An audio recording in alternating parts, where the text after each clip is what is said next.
think I mentioned earlier that it was very unusual at MIT to have women as a part of this project. And that started because they needed somebody to do the programming. And nobody knew how you're going to be able to tell if a person can be a programmer. But I think in their minds they had a vision of what a good programmer would be.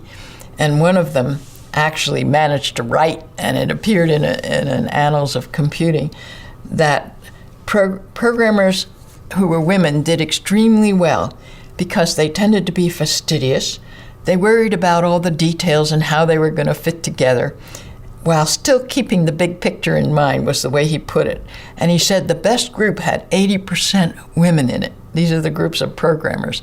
So we were really a different class. I remember arguing with one of the engineers who said, you know, I had to go for 5 years to get my engineering degree. And what did you do? You just walked in, and some of you even had music majors. And you came here and you became programmers without practically any training. So we knew that they didn't understand until we would say, well, you know, how would you have done all this without us? How would you have taken your machine and done anything with it if we hadn't been here to do it? I'm not sure that we ever truly convinced them, although the person who said that about fastidiousness and so on, about 25 years later, he admitted that maybe that wasn't quite fair.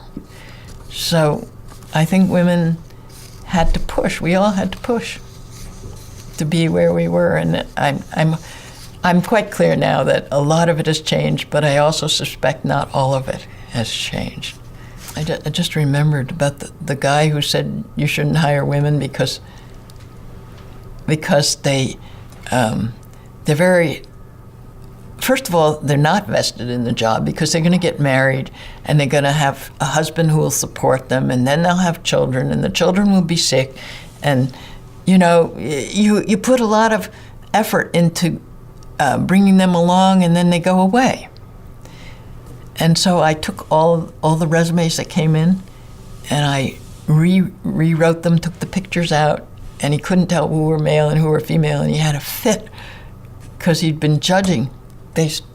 And just the other day, I was telling this story to someone because we happened to be somebody I just met. We were talking about the old days, and he said, I have to admit that if I had an equal candidate, male and female, I always picked the male.